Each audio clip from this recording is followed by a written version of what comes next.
নমস্কার, আপনারা দেখছেন অভিজিৎ অফিসিয়াল। আমি অভিজিৎ। বঙ্গ বিজেপিতে কি ক্রমশ রাজ্যের বিরোধী দলনেতা শুভেন্দু অধিকারীকে টার্গেট করা হচ্ছে, তার ইঙ্গিত সম্প্রতি পাওয়া যাচ্ছে। কারণ আপনারা নিশ্চয়ই জানেন যে রবিবার দিন নেতাজি ইন্ডোর স্টেডিয়ামে কেন্দ্রীয় স্বরাষ্ট্রমন্ত্রী অমিত শাহজি বিজেপির বিভিন্ন পদাধিকারী বা নেতা নেত্রীদের নিয়ে একটা সাংগঠনিক বৈঠক করেছিলেন। অনেকে আশা করেছিলেন যে প্রাক্তন রাজ্য সভাপতি দিলীপ ঘোষকেও হয়তো আমন্ত্রণ জানানো হবে, কিন্তু দিলীপ বাবুকেও ওই বৈঠকে আমন্ত্রণ জানানো হয়নি। কিন্তু রাজ্যের বিরোধী দলনেতা শুভেন্দু অধিকারী বা রাজ্য বিজেপির সভাপতি সুকান্ত মজুমদার বা সাংসদ সৌমিত্র খান আরও অন্যান্য নেতা নেত্রীরা কিন্তু ওখানে উপস্থিত ছিলেন। তো ওখানে বিভিন্ন নেতা নেত্রী নানাভাবে বক্তব্য পেশ করেছেন।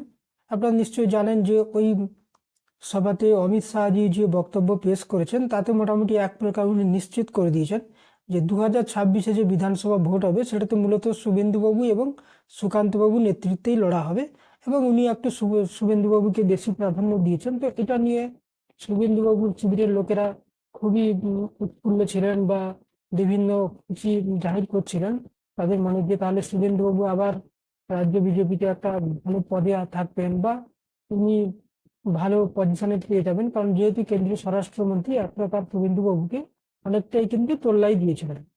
কিন্তু দেখা যাচ্ছে যে তারপরে ঘটনা কিন্তু অন্য ধরনের ঘটছে। রাজ্য বিজেপির থেকেই কিন্তু ক্রমশ টার্গেট করা হচ্ছে শুভেন্দুবাবুকে। আপনারা নিশ্চয়ই দেখেছেন যে সোমবার দিন, রবিবার দিন ওই মিটিং ছিল। সোমবার দিন সোশ্যাল মিডিয়াতে একটা পোস্ট ছড়িয়ে পড়ে, যেটা অনেক আগে থেকেও ছড়ানো হচ্ছিল। তবে দেখা যাচ্ছে যে শুভেন্দুবাবু 2019 সালে একটা ইফতার পার্টিতে গেছিলেন। সেখানে টুপি টুপি পরে উনি দাঁড়িয়েছিলেন, বিভিন্ন জনের সঙ্গে সৌজন্য বিনিময় করছিলেন। তো সেটা নিয়ে অনেকে সোশ্যাল মিডিয়াতে পোস্ট করা চলছে বা হোয়াটসঅ্যাপ গ্রুপে পোস্ট করা হচ্ছে যে ইনি হচ্ছেন সনাতন, ইনি হচ্ছেন প্রকৃত হিন্দু, যিনি 2019 পর্যন্ত ছিলেন এইভাবে, এখন উনি প্রকৃত বিজেপি, প্রকৃত সনাতন হয়ে গেছেন। এবং এটাও জানা যাচ্ছে যে এই পোস্টগুলো যারা করছেন তারা মূলত কিন্তু আদি বিজেপির গোষ্ঠী। আরও যদি ইন্ডিকেট করে বলা যায় তো তারা মূলত দিলীপবাবু গোষ্ঠীর লোক। তো এটা তো ধরে নেওয়াই যায় যে যেহেতু দিলীপবাবু গোষ্ঠীর সঙ্গে শুভেন্দুবাবুর গোষ্ঠীর একটা বিরোধ রয়েছে, তো সেক্ষেত্রে হতে পারে যে দিলীপবাবুর গোষ্ঠীর লোকেরা শুভেন্দুবাবুকে টার্গেট করে এই ধরনের পোস্টগুলো করছেন। কিন্তু দেখা যাচ্ছে যে মঙ্গলবার দিন আরও একটি ঘটনা ঘটেছে।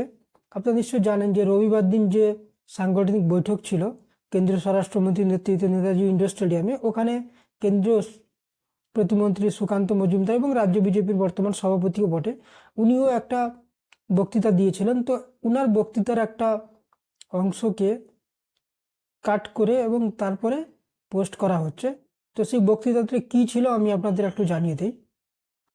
সুকান্তবাবু নেতাজি ইন্ডোর স্টেডিয়ামে বক্তব্যের মাঝখানে নানা ধরনের উনি রাজ্য সরকারের বিরুদ্ধে বা বিজেপি কর্মীদের উদ্দেশ্যে নানা ধরনের কথা বলছিলেন। তার মধ্যে একটা বক্তব্য উনি পেশ করেছিলেন। উনি বলেছিলেন যে মোদিজির নীতি হচ্ছে না খাউঙ্গা না খানে দুঙ্গা, আর যারা তৃণমূল কংগ্রেসের খেয়েছে তাদেরকে বমি করিয়ে জনগণের টাকা ফেরত দেওয়ার দায়িত্ব বিজেপির। তো এইটা নিয়ে এখন সোশ্যাল মিডিয়াতে প্রচুর আলোচনা হচ্ছে যে এই উদ্দেশ্যটা কাকে বলা হচ্ছে। কারণ তৃণমূল কংগ্রেসের খেয়েছে যারা, ওটা যদি তৃণমূল কংগ্রেসের কোনো নেতা নেত্রীকে বলা হতো তাহলে উনি হয়তো বলতে পারতেন যে যারা জনগণের টাকা খেয়েছে বা যারা সরকারি টাকা খেয়েছে তাদেরকে বমি করিয়ে বিজেপি আদায় করবে। কিন্তু উনি বলছেন তৃণমূলের টাকা খেয়েছে, তার মানে এটা থেকে কিন্তু একটা জিনিস স্পষ্ট যে উনি একটা উদ্দেশ্য করে বলছেন যে তৃণমূলে থাকা অবস্থায় যারা যারা দুর্নীতি করেছিলেন, মানে তো এইটাই উদ্দেশ্য বলছেন। আরও যদি উদ্দেশ্য করে বলা যায় তো মূলত কিন্তু ওখানে শুভেন্দুবাবুকে উদ্দেশ্য করেই হয়তো এটা বলা হচ্ছে, এটা মনে করা হচ্ছে। তো তার কারণ হচ্ছে সুকান্তবাবু কোনো একজন অত্যন্ত উচ্চশিক্ষিত মানুষ, পিএইচডি করা। তো উনি কোনো ভাষা বোঝেন না, বাংলা ভাষা বোঝেন না বা বাংলা কথা যখন উনি বলছেন ভেবে চিনতে বলেননি, এটা হতে পারে না। যেমন দিলীপবাবু অনেক কথা বলতেন যেগুলো পরে তার কোনো মানে মাথা মুন্ডু কিছুই পাওয়া যেত না, সুকান্তবাবু কিন্তু সেই ধরনের না, কারণ সুকান্তবাবু একজন উচ্চশিক্ষিত মানুষ। তো উনি বলছেন যে যারা তৃণমূল কংগ্রেসের খেয়েছে, তার মানেই কিন্তু এটা পরিষ্কার যে যারা তৃণমূল থেকে এখন বিজেপিতে এসছে এবং তৃণমূলে থাকা অবস্থায় যারা কিছু হয়তো দুর্নীতি করেছিলেন বা কিছু করেছিলেন, তাদেরকে উদ্দেশ্য হয়তো উনি এটা বলছেন। বা অনেকে এটাও বলা বলি করছেন যে এর মূলত টার্গেট কিন্তু শুভেন্দুবাবু, হয়তো উনি শুভেন্দুবাবুকেই উদ্দেশ্য করে বলছেন, যদিও উনি সবাই বা বক্তব্যে কারুর নাম নেননি।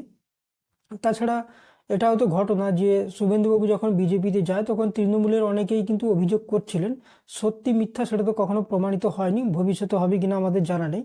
তো অনেকেই কিন্তু অভিযোগ এটা করতেন যে শুভেন্দুবাবু হয়তো দুর্নীতি বা জেল যাত্রা থেকে বাঁচার হাত থেকেই বিজেপিতে বা অমিত শাহজির হাত ধরে বিজেপিতে উনি গেছেন। তো সেটা এখনো কিন্তু সেভাবে কিছু প্রমাণ হয়নি, কিন্তু একটা অভিযোগ উঠেছিল যে নারদে যে স্টিং অপারেশন হয়েছিল সেটাতে কিন্তু শুভেন্দুবাবুকে যেমন দেখা গেছিল যে তয়লা মুড়িয়ে পয়সা নিতে, সেটাও কিন্তু শুভেন্দুবাবু এক সময় বলেও ফেলেছিলেন সাংবাদিকদের কাছে যে আমার বিরুদ্ধে কিন্তু নারদ ছাড়া আর কিন্তু কোনো অভিযোগ নেই। তো এখন এই যে সুকান্তবাবু এই কথাটা বলছেন সেটা কিন্তু কাকে উদ্দেশ্য করে বলছেন সেটা যদিও উনি নাম ধরে বলেননি, কিন্তু অনেকেই গন্ধ পাচ্ছেন যে এটা কিন্তু শুভেন্দুবাবুকে উদ্দেশ্য করে হয়তো উনি বলছেন। কারণ আপনারা নিশ্চয় জানেন যে সুকান্তবাবু বিভিন্নভাবে মানে বিভিন্ন সময় বিভিন্নভাবে বক্তব্যের মাঝখানে কিন্তু উনি একটা জিনিস কিন্তু স্পষ্ট করে দিয়েছেন, যেটা নাম ধরে উনি অনেক কিছু বলেননি, কিন্তু উনি যে শুভেন্দুবাবুর সঙ্গে অনেকটা কমফোর্টেবল নয় সেটা কিন্তু এর আগে অনেকবার উনি প্রকাশ করেছেন। বা উনি যে দিলীপ বাবুকে একটু বেশি পছন্দ করেন, শুভেন্দুবাবুকে ততটা পছন্দ করেন না, এটা কিন্তু আকারে ইঙ্গিতে উনি অনেকবার বুঝিয়ে দিয়েছেন। তার কারণ হচ্ছে আপনারা নিশ্চয় জানেন যে নারদ যে অপারেশন হয়েছিল তাতে কিন্তু শুভেন্দুবাবুর নাম সিবিআই এফআইআর পর্যন্ত রয়েছে। তো রাজ্যের আরও কয়েকজন নেতা নেত্রীর নাম রয়েছে, যেমন ফিরহাদ হাকিম, সুব্রত মুখার্জি যিনি এখন প্রয়াত হয়ে গেছেন, মদন মিত্র, আবার শোভন চট্টোপাধ্যায়, এরা অ্যারেস্ট পর্যন্ত হয়ে গেছিল। তো সেক্ষেত্রে কিন্তু একটা সময় একদিন সুকান্তবাবু একটা জনসভায় বলেছিলেন যে এল.কে আদবানির নামে যখন হাওলা কেলেঙ্কারির অভিযোগ উঠেছিল উনি কিন্তু পদ ছেড়ে দিয়েছিলেন, আদালত থেকে নির্দোষ হওয়ার পরে ভোটে দাঁড়িয়েছিলেন।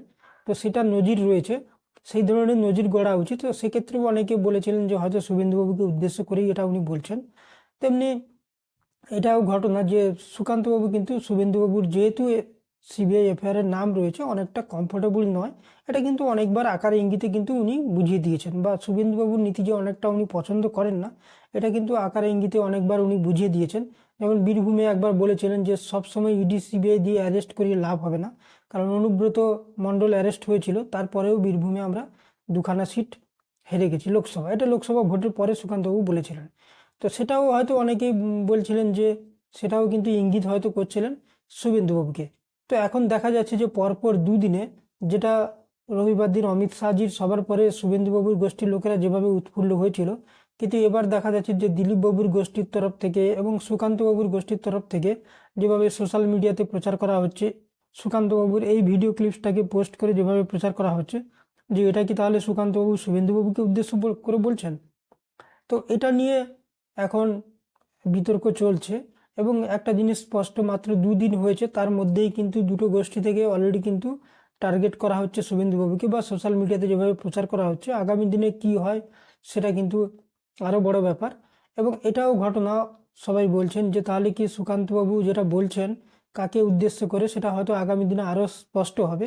তো তার জন্য আমাদেরও অপেক্ষা করতে হবে। সুকান্তবাবু যেভাবে বললেন যে যারা তৃণমূলের টাকা খেয়েছেন, মানে তৃণমূলের খেয়েছেন তাদেরকে উনি বমি করিয়ে আদায় করে জনগণের টাকা ফেরত দেবেন, সেটা যদি উনি করতে পারেন তাদেরকে নিশ্চয়ই আমাদের ধন্যবাদ দেওয়া উচিত। দেখা যাক উনি সত্যিকারে ওই তো মানে কোনো নেতা নেত্রীকে বমি করিয়ে আদায় করে জনগণের টাকা ফেরত দিতে পারেন কিনা। তবে একটা জিনিস স্পষ্ট, আগামী দিনে সুকান্তবাবু কাউকে বমি করিয়ে সেখান থেকে টাকা আদায় করে জনগণের টাকা ফেরত দিতে পারবেন কিনা সেটা তো ভবিষ্যৎ বলবে।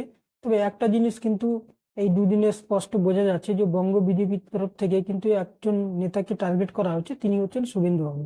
উনাকে কিন্তু টার্গেট করা হচ্ছে, হয়তো হতে পারে যে উনাকে আক্রমণ করার ধার ধীরে ধীরে আরো বাড়তে পারে। তো সেটা কি হবে, বা শুভেন্দুবাবুও যথেষ্ট পোড় খাওয়া রাজনীতিবিদ, তিনিও কিভাবে এটা ট্যাকেল করেন সেটা দেখার আছে।